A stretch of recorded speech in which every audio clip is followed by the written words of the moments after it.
So I would like to introduce our speaker. It's my pleasure to introduce Dr. Paris Lakhani, who received his MD from the Perelman School of Medicine at the University of Pennsylvania.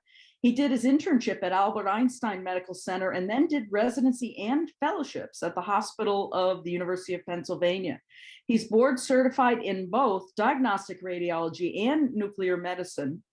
He's currently an Associate Professor of Radiology at Thomas Jefferson University, where he serves as Clinical Director of Imaging Informatics, and he's also Director of the Applied Deep Learning Lab at Thomas Jefferson University. He's a very active member of a number of societies, including the Society for Imaging Informatics and Medicine, where he served on the Machine Learning Committee and co-chaired the Machine Learning Tools Subcommittee. He's also an active member of the RSNA, the Radiological Society of North America. He's a member of RadLex, the reporting group, that subcommittee, as well as an associate editor for the RSNA journal Radiology Artificial Intelligence.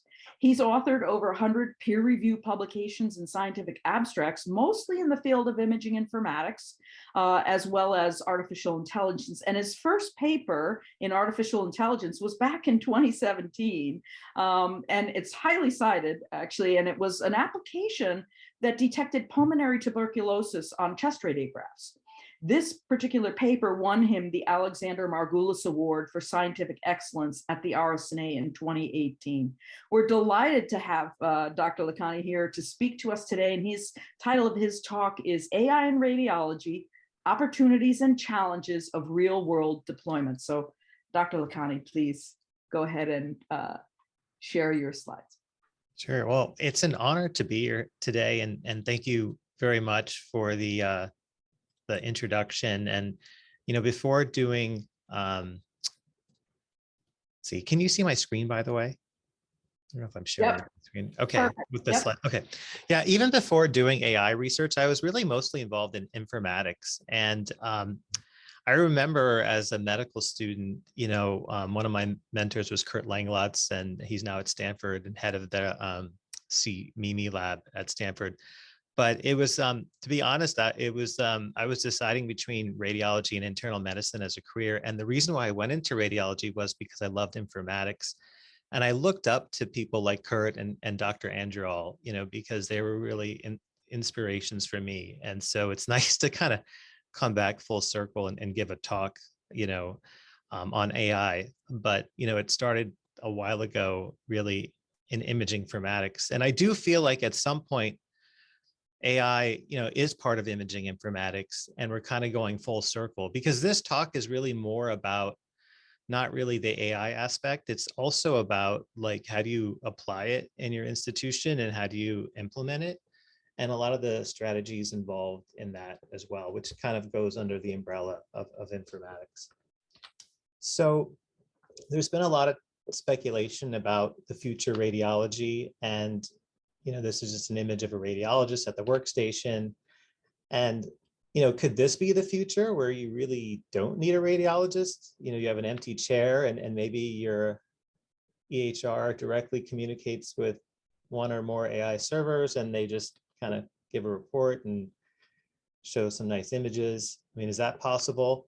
And I do think a parallel is self-driving cars, right? Because both of those involve computer vision, and Tesla CEO Elon Musk in 2016 promised that by 2017, 1 year later, that Tesla could complete a coast-to-coast trip without human intervention.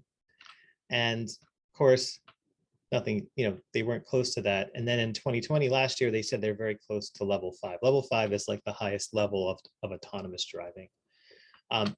Actually, my wife and I got a Tesla this year, about 6 months ago. It was a used Tesla, but it's really cool. It's a great car, and it's this is our Tesla, and it's parked in our garage, and it does have the full self-driving capability.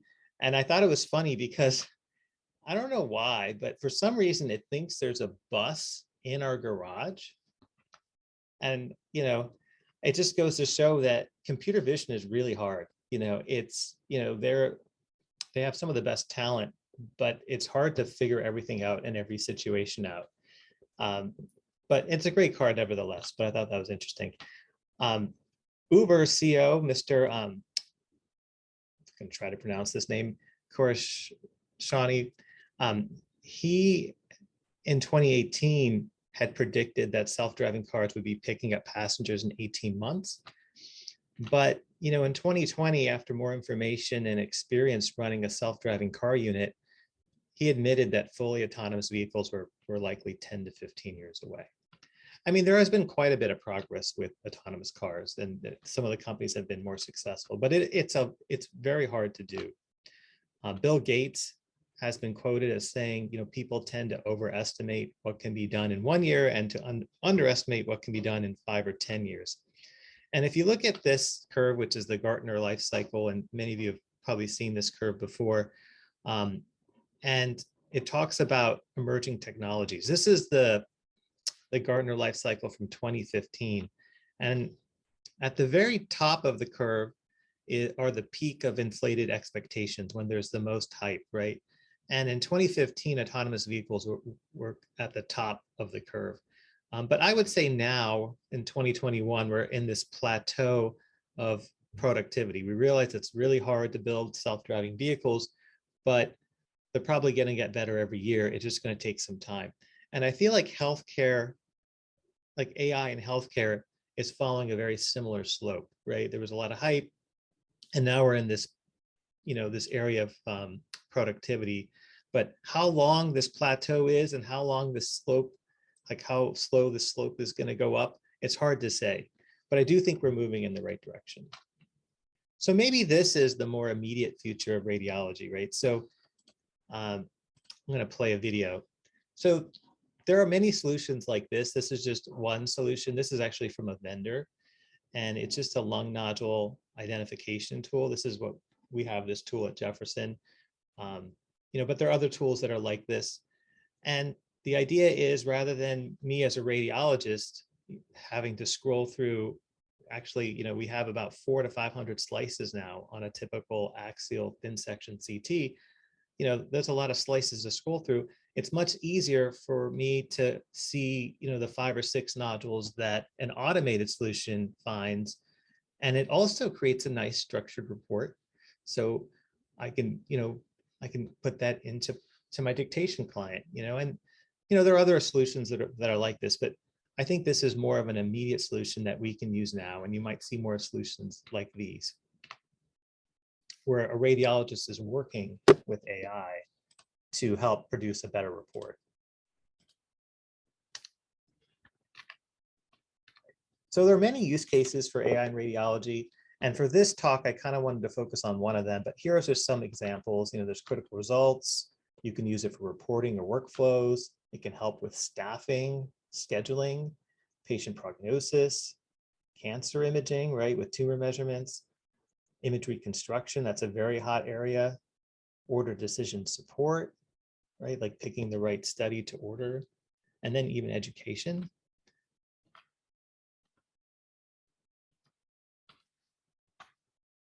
But we're going to focus on critical results because in our hospital, we were kind of interested in working with critical results. We thought that was more low-hanging fruit, and we can prove the value of AI.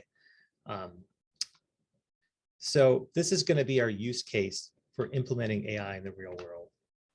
So good news is, you know, most of the organizations have agreed this is an important thing to look at, particularly RSNA. And a couple of years ago, RSNA hosted an intracranial hemorrhage detection challenge. And the data came from many institutions. We were one of the institutions that participated contributed data to the RSNA.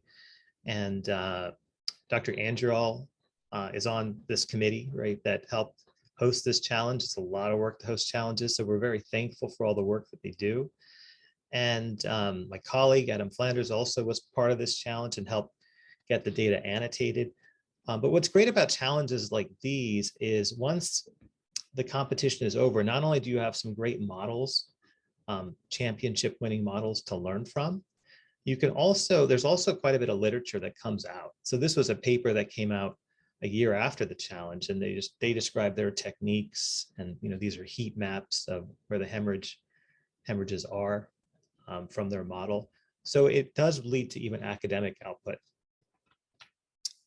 This is another competition with critical results. This was hosted by SIM and ACR. I was part of this challenge, so I helped annotate the pneumothoraces with the group of another group of radiologists, and this was I think this was in 2019.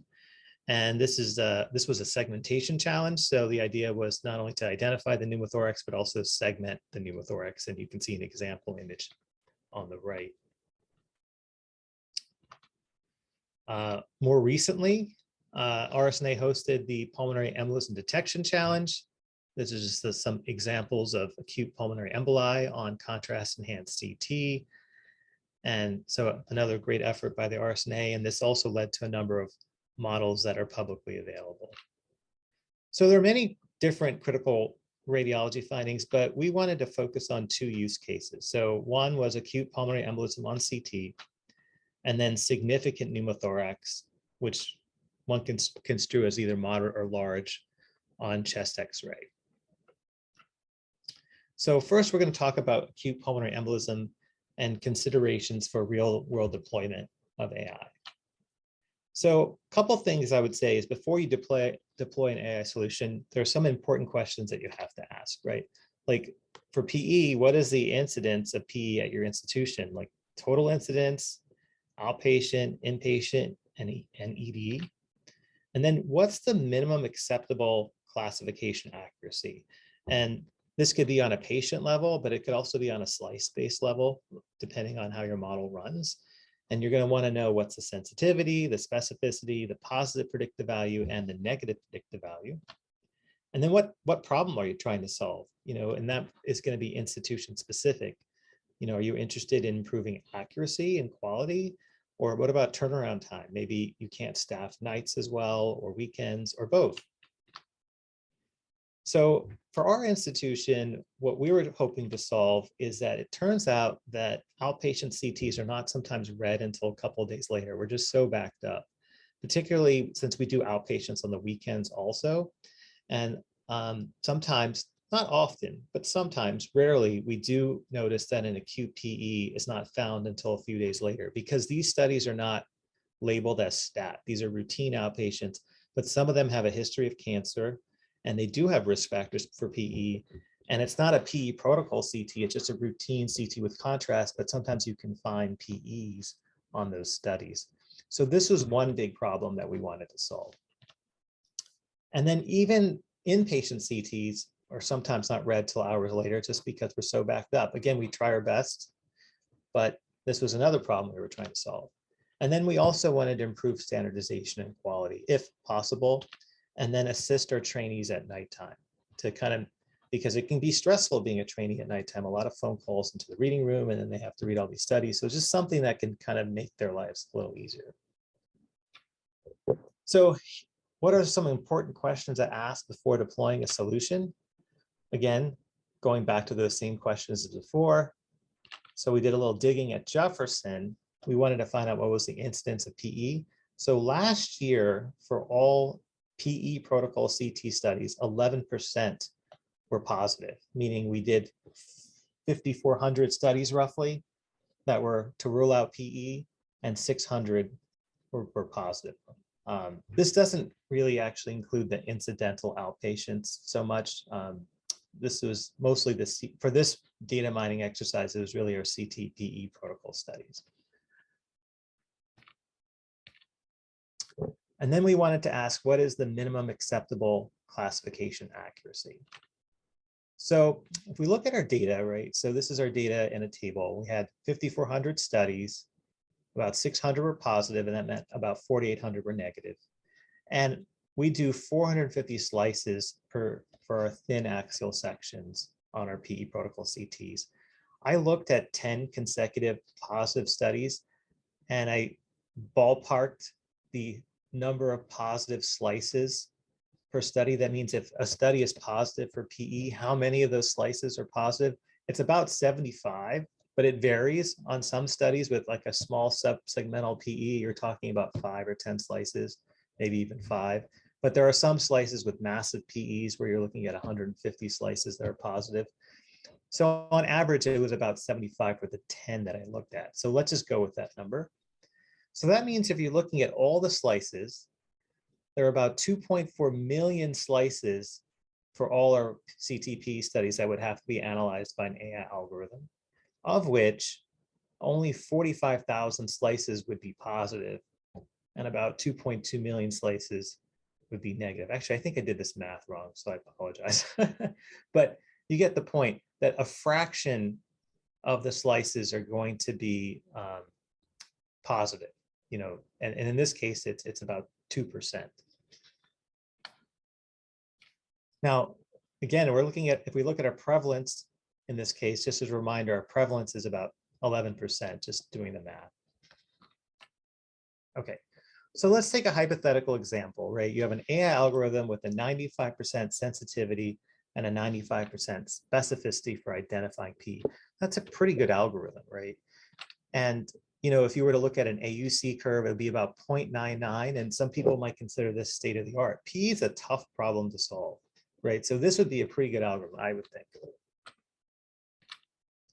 So, if you enter that into a calculator, right, and you enter in your disease prevalence, what you find out is, again, yeah, this is sensitivity at 95%, specificity 95%, and a disease prevalence of 11%, you end up having a positive predictive value of 70%. So what that means is for every 10 studies that are flagged positive for PE by your AI system, only 7 are really going to be positive. 3 are going to be false positives, 3 out of the 10. It's a great negative predictive value, though, 99%. And your overall accuracy is 95%. So the point here is that disease prevalence is really important.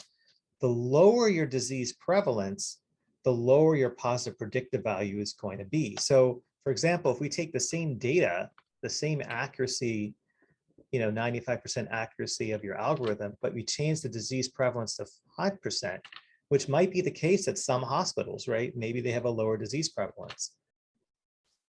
Your positive predictive value goes down to 50%, right? So that means of every 10 cases flagged by your AI algorithm as being positive, only 5 are positive. So you have more false positives. Why is this a problem, right? So a lot of the PE solutions don't just involve radiology, but they involve other people like your PERT team, which is your pulmonary embolism response team. And we already have, vendor-based solutions where they get notified if there's a study that's positive for PE by your AI algorithm, right? So what I would suggest to anyone that's trying to deploy AI in the clinical environment is you definitely want the radiologist in the loop, right? Because you don't want to have your PERT team notified, and especially if your disease prevalence is only 5%, because half the time that your algorithm might have a false positive. Now, this does depend on the accuracy of your algorithm. If it's really high, like 99%, you might be okay. But, in this hypothetical scenario, you're definitely going to want to have a radiologist in the loop, right? You're probably not going to want to get the PERT team involved right away. All right. Now, this is just a hypothetical work list from our PACS, looking at CTP studies. But let's say you walk in the morning and you're trying to clean out the PE studies from overnight that might already have wet reads on them. But let's say your AI system is part of the solution and you walk in, you have 20 CTs to read. Let's just say your incidence of PE is roughly 10%, your hospital, and your positive predictive value is 50%. So what that means is of these 20, AI is going to flag 4 as positive, right? And then, and then of which maybe 2, half of those would actually be really positive. And actually, these numbers are a little off. I guess basically, if you had 40 PEs to read, then 4 would be positive. But you get the point. The point is when you're working with work lists and you have a low positive predictive value, you have to be cognizant of that not all of these cases are going to be positive, and it's important to have a radiologist in the loop. What if your algorithm did not involve the entire study, but your accuracy was on a slice by slice basis, depending on what algorithm you have? And again, like I said before, at Jefferson, we have 450 slices per PE protocol CT. If you assume that this 95% specificity applied to a slice by slice basis, you might average 20 to 25 false positive slices per study, which is pretty high. But in real life, you're not going to really see that. What you're probably going to see is a bunch of normals where AI is going to flag them correctly, and then some tough cases with motion artifact, cases with poor bolus timing, and you might see a lot more false positives on those hard studies. But on average, yeah, you would see 20 to 25. So if you have too many false positives, the problem is radiologists might lose trust in the system, right? And we've seen this before with mammography, with CAD, where they just stop using it, right? And then we don't want that, because that could move us backwards, right? Because we want to deploy AI that's working really well. So there is something you have to be conscious of, right? If you have a system that you don't think is right up to clinical, not accurate enough to be deployed, you definitely don't want to deploy it, because you're going to lose trust among your radiologists. You want to test it beforehand to make sure the accuracy is good. So again, going back to this question, what is the clinical acceptable level? I do think it should be a divisional committee decision. You should have all the stakeholders involved. I personally think ballpark numbers on a study level, this is on a patient level, you probably want something with a positive predictive value of 70% or more, so that way when a study is flagged as positive, it's more likely to be positive. And if you're looking at a slice by slice analysis, ideally you'd want fewer than 5 false positive slices per study, actually really less than 3. Keep in mind that some of these algorithms are tuned for sensitivity because they want to make sure that nothing is missed. And the goal of the radiologist is to discard the false positives. And I think that's fine too, but you don't want too many false positives. All right, so what we want to do at Jefferson is, rather than develop our own PE solution, since the RSNA had hosted that great challenge, we thought it would be a better idea to take someone else's solution, one of the challenge winners, and implement that at Jefferson. So we opted to use Ian Pan's algorithm, which placed second in the competition. And for those that don't know, Ian Pan is at Brigham Women's. He's a first-year radiology resident and extremely well known among the the applied AI circles in medicine and in radiology, because he's done so well on these CAGL competitions. He's actually a grandmaster, which is incredible. And part of the reason why we decided to use his algorithm, because the code was really straightforward, it was easy to follow, and it was easy for us to Dockerize that solution. So so kudos, and we were really excited to use it here. So going back, this is what the challenge was about. It wasn't just about identifying studies with PE, but the algorithm would also assess the RV to LV ratio, which is important because that can look for a right heart strain. So if you have massive PE, you can get right heart strain. The chronicity of the PE, whether it was acute, chronic, or a mixture of both. And I like this aspect of the design. If a study had motion artifact or poor contrast bolus timing, you can get an indeterminate flag. So, it's more than just accuracy. It was really a combination of things that went into this algorithm. So you'll notice that these scores are really it's not the same thing as like an AUC or an accuracy metric. It's a function that represents all of these things that are being looked at, and the lower the score, the better. These are all amazing solutions, by the way. So a couple things. We first created a test data set at Jefferson, which was 542 CTs, 222 PE were absent, 320 PE were present. And then we ran it, the Dockerized version of the algorithm on our data, and we got an AUC of 0.86 and an accuracy of 81%. And one thing to keep in mind is that our data is so different at Jefferson, and we realized that after running this model because it's a great model, but the performance is lower than I think when applied to the Kaggle data, which I'm assuming the AUC would be much higher, probably in the high 90s, because our data is just so different. I'll give an example of that. So in Ian's solution, there was a lot of clever things that was done. So a couple things is that there were 3 different window level settings that were used in the solution. There were lung windows, a PE specific window, which is really highlighting the vasculature, and a mediastinal window. And the idea is there's a lot more information in a 16-bit image. And if you're trying to use JPEGs, which this solution uses JPEGs, you have to, one solution is you can take different window level settings and you can merge them into the different channels. So in his solution, he used the red channel, he used the lung window in the red channel, the PE window in the green channel, and the mediastinal window in the blue channel. And then you merge that into one colorized image using all of the channels. I mean, it's not really a colorized image, but that's the idea, using the different channels to represent each of these 8-bit grayscale images. The other strategy is you could just use the 16-bit image, right? You don't have to do this. You could just use a 16-bit image, but this was the solution that he had thought of, and it's a nice solution. So one of the issues with Jefferson is we started using dual energy CT about like 2 to 3 years ago. So what does that mean? Well, what we do is our CT scans switch between high energy and low energy. It's like rapid switching. So we go from 140 kVp to 80 kVp.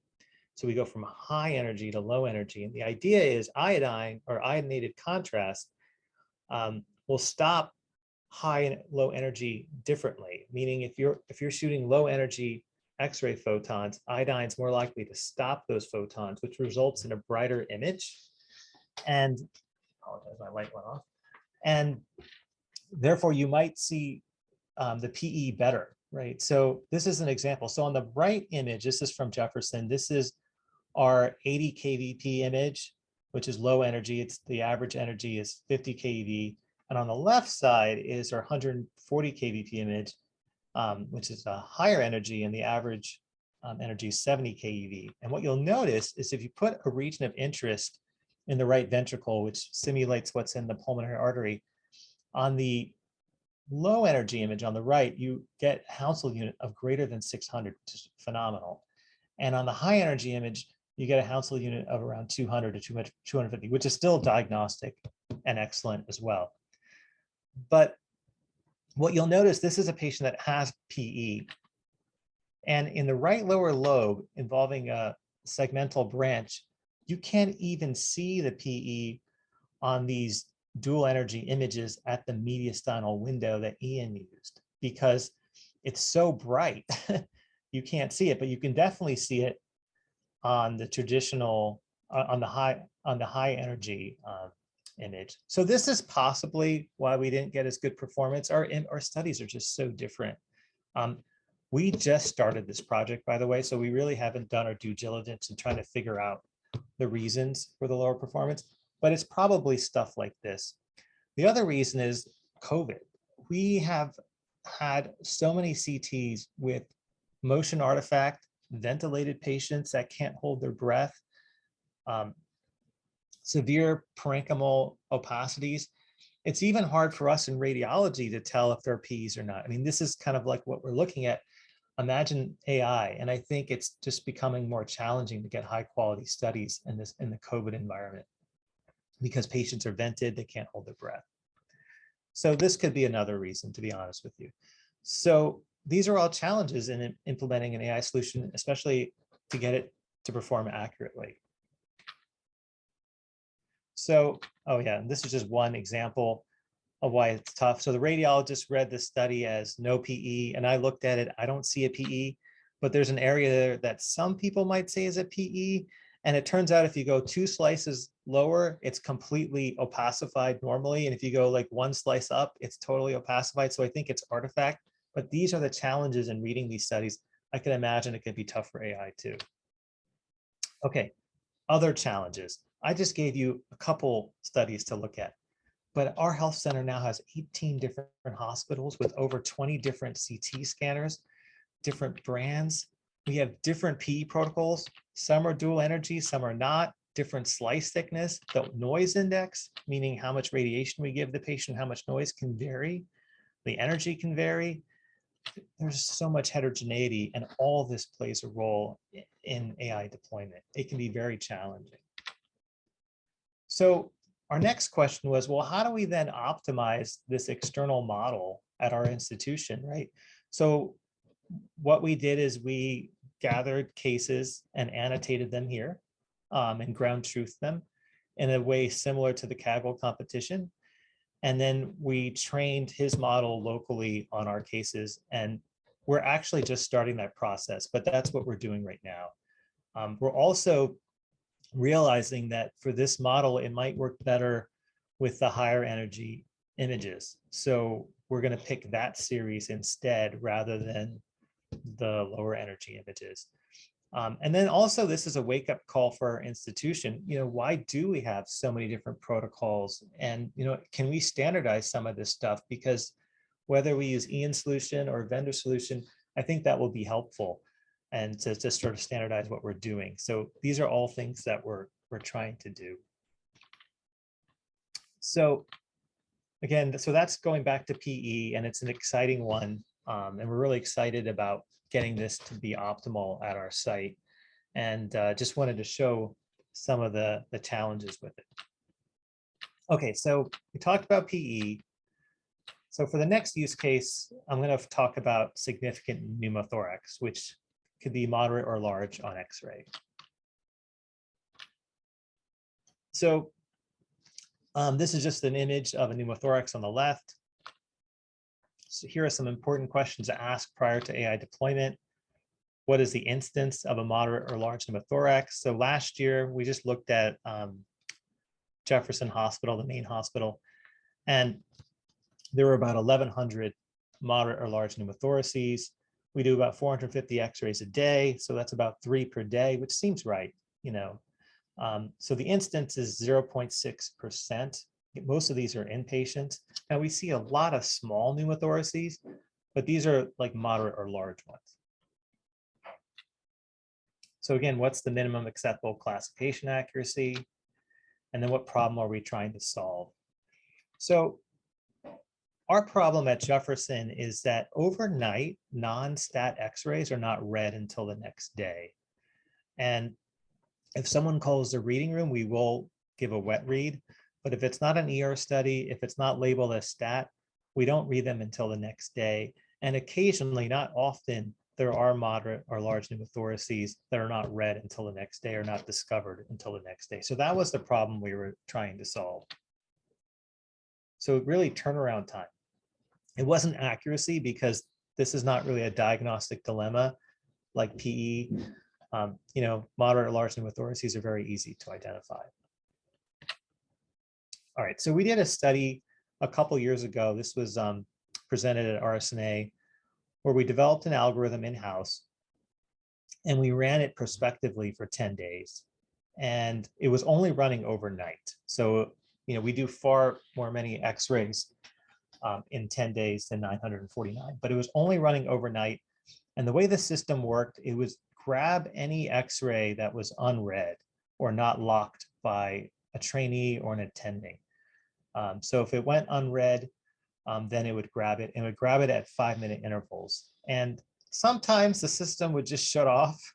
And so that's probably why we only did 949. I think we would have had a higher number. It would just, we'd find out the next day that the system just turned off or shut off or stopped working at like 3 in the morning, and we didn't know why, and probably had to do something with aspects of the code. But what we found was that the accuracy when we first deployed it was really high. The sensitivity was 100%, and the specificity was 99%, and the positive predictive value was 74%. Again, low incidence, so even with a really high specificity of 99%, your positive predictive value goes down to 74. Now, in this case, our incidence was higher than 0.6%. It was roughly around 3%. So It probably has to do with the fact that we were running this overnight only on inpatients, only on portable x-rays, and we weren't running this on 2-view x-rays. We weren't running it on, and a lot of our ED x-rays are 2-view. So it was really, a lot of this was like the overnight x-rays.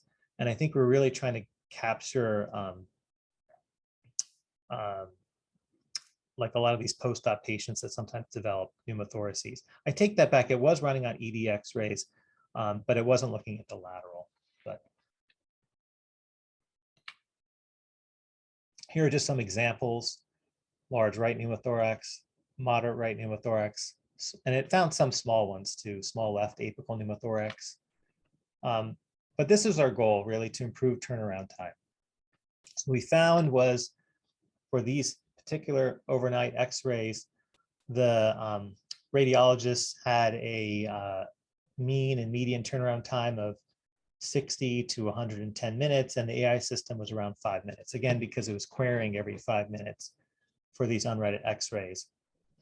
Now, this was a simulation study, so, or no, it was a prospective study, but it wasn't like the AI system was notifying the referring clinician.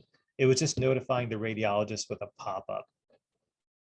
And what we did to get these numbers is the pop-up was only available to us, the investigators. So we knew the time the AI would have made the pop-up, but we didn't make it available to the radiologists initially for this study part. And then after the study was completed, we did make it available to them. And this was clinically significant. But there were false positives, and I thought the false positives were kind of interesting to look at. This is one example of the patient's chin overlying the right lung apex, and that simulated a pneumothorax. And so the AI system thought it was pneumothorax. This was another false positive. The patient's skull had obscure, or there was too much of the patient's skull and chin on the x-ray, and somehow it thought that was a pneumothorax, probably because it didn't see cases like this in the training data, because usually the head is not included on an x-ray, at least to this degree. We had some abdominal x-rays where the metadata indicated it was a chest x-ray. So it was grabbed by our system, and our system didn't know what to do with it and flagged a lot of these as pneumothoraces.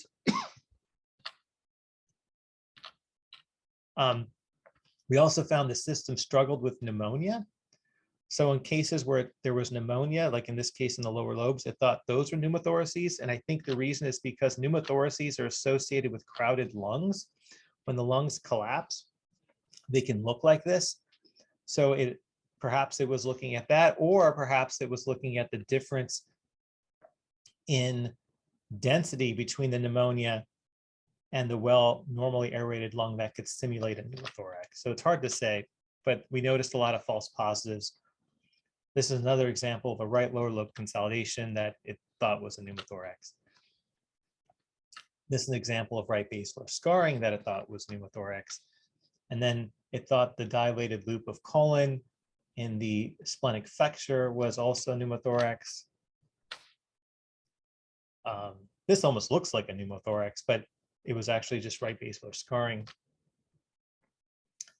Going on a tangent, I like the concept of false positives because it's kind of nice to learn from. We did another study where we wanted to detect retained foreign objects. And this is just an example of a retained foreign object. This is a needle in the soft tissues of the left pelvis. And our student who worked on it wanted to do this project because he found it hard to identify these surgical needles. And so we did an experiment where we wanted to use an object detection algorithm to help us detect this on x-rays. What we found out was that there weren't enough x-rays at our institution to train an algorithm for this, because we could only find 20 to 30 cases over the past 10 years at Jefferson. So what we did is we just took a phantom, like in this case, this is a phantom showing an abdominal radiograph. And then we placed surgical needles randomly over the phantom, and then we used this to train an object detection algorithm. So this would be using synthetic data. And we used Detectron 2, which is Facebook's object detection algorithm, but we just retrained it for this problem of surgical needles. And this, oh wait, here we go. So What's cool is that, we didn't train it on a lot of cases, right? Because this is all synthetic data, but it was actually able to identify a needle in this case. But there were a lot of false positives. And one of the false positives was this label here that says L, because it has a curved shape to it. And it has a similar appearance, I guess, as a needle. They both appear white. Some more examples. So we have a true positive here where you can see the needle in the left upper abdomen and another needle projecting over the left sacrum. But then we have a false positive there. And if I zoom in, it's just some random artifact that happens to be curvilinear. I'm not sure what it is, something external to the patient. Some more examples. These were all false positives. That's another false positive. And if you look closely, these are just sternal wires. This is part of, I think, an EKG lead, and this is just some wiring outside of the skull. So it's hard to build AI algorithms, but you can imagine if you improved upon this, that it still could be useful, if you deploy it in the right circumstance. All right. Sorry, that was a little bit of a tangent. I just thought that was cool. So back to the pneumothorax problem.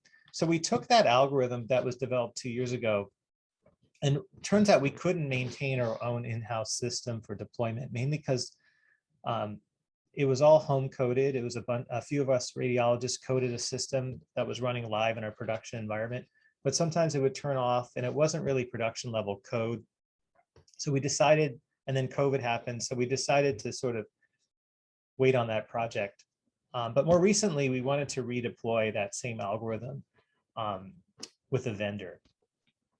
And so this was the data we had before in 2019. So we took the same algorithm and redeployed it 2 years later. But this time we didn't do it prospectively. We did it retrospectively, but we did the same methodology where we looked at around 10 days of data.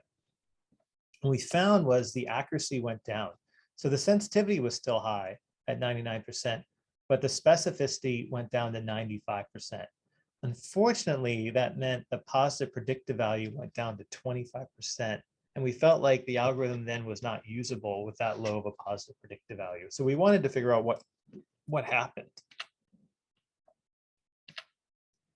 And this has been shown before. I believe this publication was out of Harvard, but this was a publication published in Radiology, where they looked at a particular random forest algorithm, and that looked at patient wait time, and they found out that over time, the performance of the algorithm did degrade.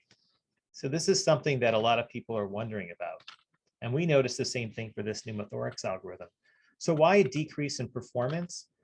Well, turns out that pediatric radiographs were not represented very well in the training data. And when we redeployed it, we noticed a lot more pediatric radiographs, and it just didn't know what to do with them. There were a lot of false positives in the CP angles. So our plan going forward is to exclude pediatric population in this study. We also noticed that there were more abdominal radiographs incorrectly listed as chest x-rays, particularly when it comes to feeding tube placement or orogastric or enteric tube placement. So, this is clearly an abdominal x-ray. This is the orogastric tube or NG tube entering the stomach or the region of the stomach. But these are often listed as chest x-rays at our site. And so we notice that these will have sometimes false positives for pneumothoraces. So what we plan to do, because we're not able to look at the metadata to distinguish abdominal from chest radiographs, is we have now a classifier that can differentiate a chest x-ray from an abdominal x-ray from a musculoskeletal x-ray, and it's pretty accurate. Again, this is not a hard thing to build, but we have to now deploy another convolutional neural network or another model first to do this, and then if it meets criteria, apply the pneumothorax algorithm. So this is going to be our new workflow. The other reason is we had new per diem techs at nighttime, and they we're actually starting to do some cool things at the X-ray modality by pre-processing the images. So on our packs for every X-ray, we were getting the original image and this pre-processed image, which almost looks like probably some type of Clahe or contrast limited adaptive histogram equalization, but basically some form of histogram equalization. And this helps identify tubes and lines. Well, it turns out that totally throws off the pneumothorax algorithm, and it affected model interpretation. So we would have patients that would have no pneumothorax as identified by the algorithm when looking at the original image, but then this would flag as positive for pneumothorax. And unfortunately, there's no way, because the DICOM metadata, at least to me, looks identical, even the timestamps. So I think we're going to have to build another CNN to differentiate this pre-processed image from the original image, which I think is going to be pretty easy to do. So our plan going forward is to have another CNN to differentiate these two images, unless there's a way we can find out within the DICOM metadata to separate these out. But that, once we learned about that, we got interested in the effect of image processing on pneumothorax model performance. So it turns out that the pneumothorax model was trained on all different types of image processing. So in our training data, we did have regular looking X-rays, but we also applied various types of histogram equalization, including Clahe. So we assumed, because it was trained with that, it would be able to do well with any type of image processing, but it turns out it's not the case. So we did an experiment with an external group in India, and they provided X-rays with and without pneumothoraces. And then we did different types of post-processing on their X-rays, where we converted the images to PNGs, JPEGs, and two different types of contrast limited adaptive histogram equalization, one with a little bit more contrasty appearance of the lungs with respect to the soft tissues, and other a little bit milder amount of histogram equalization. And what we found was the accuracy was the highest with the standard images compared to the most extreme Clahe, and there was a statistical difference. And so we presented this at RSNA. So, this is important before deployment to look at image processing and see and to determine if that affects your model. So just to get one low-hanging fruit, pneumothorax model to work, now we need a CNN model to differentiate body parts. We need to exclude pediatric studies, which is easy to do. We need to exclude overprocessed images, probably using another CNN. And then we have to periodically retrain on our misses, which takes time to do all this. And then there are unknowns, right? So for example, what about gender or ethnicity or age or the X-ray manufacturer model, or even the technologists, because we're finding that certain technologists do things differently and they have different techniques that they apply. This was a paper that got a lot of publicity in the news, and it's a collaborative group with many authors on it. But what they did is they found out that AI can actually recognize a patient's racial identity in medical images. And it's not exactly clear, how it does that, but I think their paper is pretty convincing, although I think this is a pretty hot area, and more to follow as to if this holds up. But per their paper, there's something about the X-ray images that can that a CNN can pick up on and differentiate ethnicity. And this year at RSNA, Jason Adelberg is actually a resident at Mount Sinai, and he was interested in this work, and he presented this work kind of doing the same thing. And he used data from MIMIC, which is from Beth Israel. It's a public data set of X-rays, and they do list race in their data set, so you can train on that. And he found the same thing, that you can differentiate Asian from white, from African American, from Hispanic, Latino with pretty high accuracy.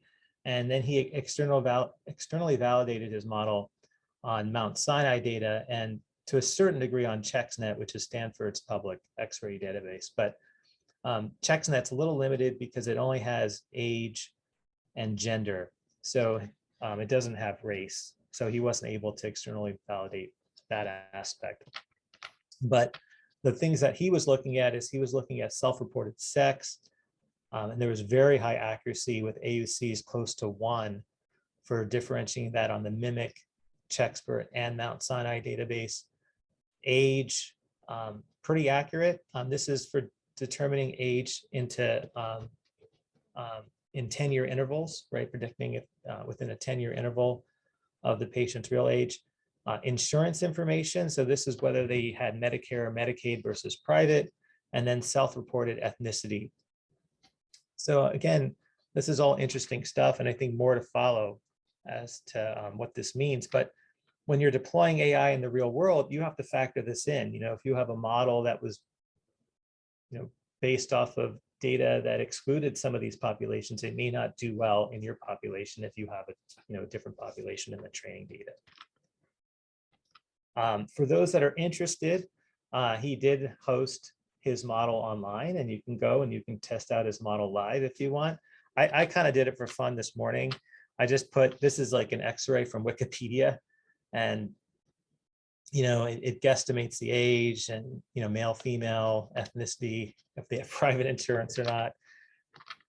This is actually an X-ray from the MIMIC database. So I just, for fun, because I know it was trained on that, so I put up an X-ray from that, and it seemed a lot more confident that this patient was male and had a white ethnicity. So it is kind of interesting. So if you want to play around with this model by Dr. Adelberg, you can get it here. Okay, so the other aspect I wanted to talk about is implementing these models in practice, right? So, many sites, I'm assuming you're interested in deploying many models, right? Whether they're vendor models or your own models. These are some of the models that we've developed at our institution. And so how do you deploy them all? One of our students last year, or maybe 2 years ago, built an in-house infrastructure, and he had an engineering background and was really excited about this project. It's open source, so if any of you want to use it, you're more than welcome to. Here's the GitHub website, but the idea is that there's a front-end user interface that's built on JavaScript, and there's a web server built on Node.js, and then there's a model runner that's built in Python. And this is cool because we have this issue where, like, we want to run a model first to determine, is it an X-ray? And what type of X-ray? Is it the abdomen? So you can run that first, and then you can run your pneumothorax algorithm. So you can have queues, and this is all built into this, and it supports Dockerized models, and then there's a standardized model output. So this is nice, and we've used this in our own internal research.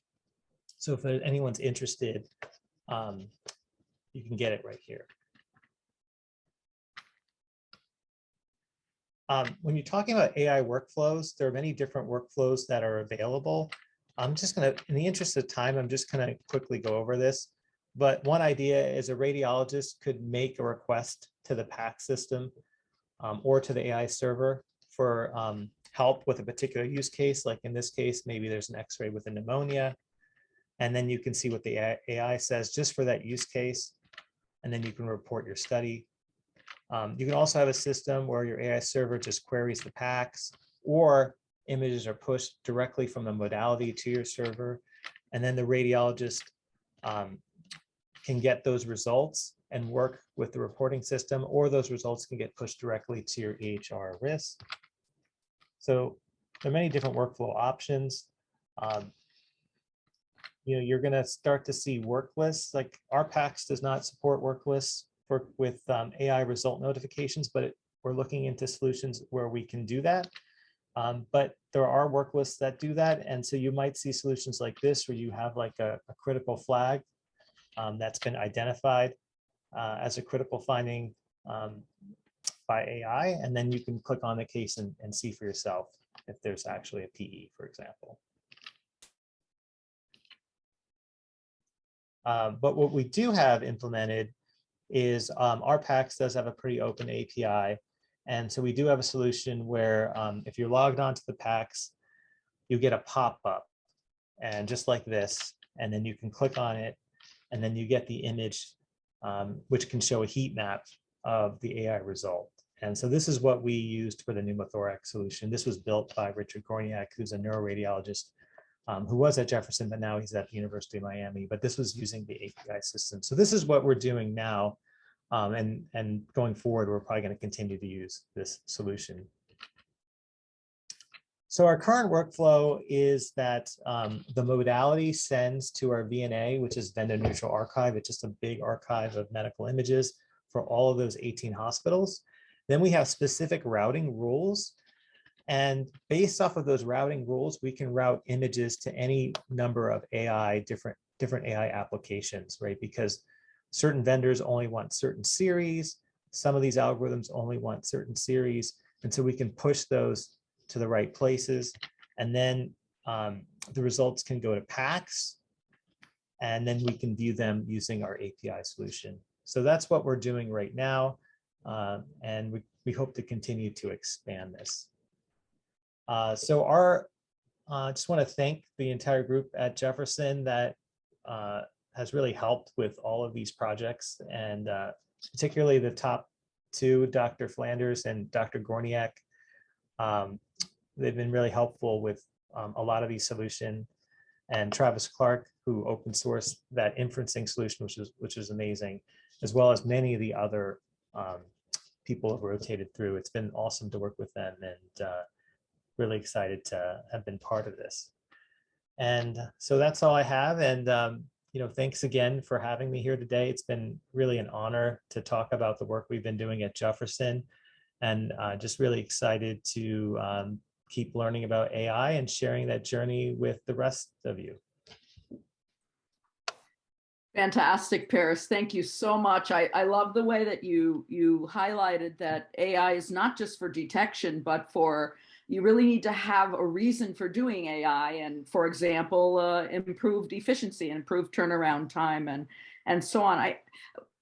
We don't have a lot of time, but I have just one question I have to ask you.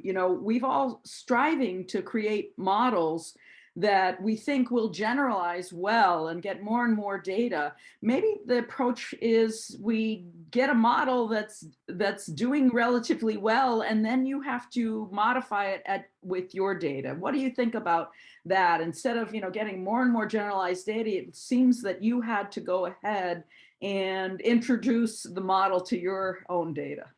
I think so. I mean, I'm sort of learning too, because I don't really know the answer, but our sense is that it really does help to train locally on your data. And it's okay if it doesn't generalize well, because you just train it on your data. And, as long as you think it's a good model, and a lot of these external models, especially the Kaggle Challenge winners, are amazing models. So, our goal is just what can we do to optimize it at our institution? I think that's sort of our philosophy. And then I think the vendors too, right? They're going to have to do the same thing, whenever they go to, there are FDA issues with that, but I think that's the idea, that if they can optimize locally, it makes a lot of sense.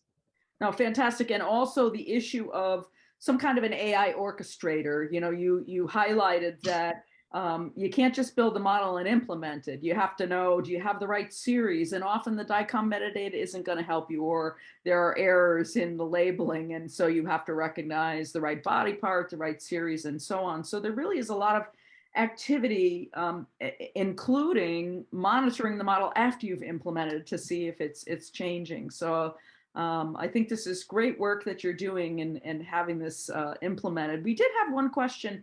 I noticed you highlighted, particularly for the PE, looking at sensitivity, specificity, but particularly in positive predictive value with respect to the incidence and so on, whereas your negative predictive value was quite high. And if it's a screening tool, you might be okay with that. But we have one question: is the positive predictive value considered the number of slices or by studies? Because if this was able to spot 70% of the positive slices, this is still quite good, is their comment. What do you think about that? Yeah, so I guess those are sort of hypothetical numbers that I put there. So for the model that we're deploying here, we don't know yet, but we're actually looking at a study level right now for our outputs. I think you can tailor it either way, but I mean, that's a really good question. And, you know, to your point about the negative predictive value being high, that is actually really important. But I also think the positive predictive value is important too, because I'm so worried about radiologists not using these tools. And, you know, especially if it's the first time they're using it and they open a case and it's not positive, and it's important to get that trust. So that's why I brought that point. But it is, you know, as long as the radiologists are aware, I think if they're aware of how a model performs, it helps them work with the model in a combined fashion. So I think having committees, having transparency, and, you know, continuously showing the data to your radiologists about performance is helpful to everyone. No, that's fantastic. And I love the fact that you also emphasize that we need the radiologist in the loop. Absolutely. It requires, and the failure cases was really interesting. And those are really require a radiologist in the loop. So I want to be respectful of your time here. This was a fantastic talk and we had a great audience, and I want to thank you again, Paris. And I want to wish everyone happy holidays, and we'll see you all in 2022. But thank you, Dr. Lakhani. Thank you very, very much. Great. Thank you for having me. It was a pleasure to be here.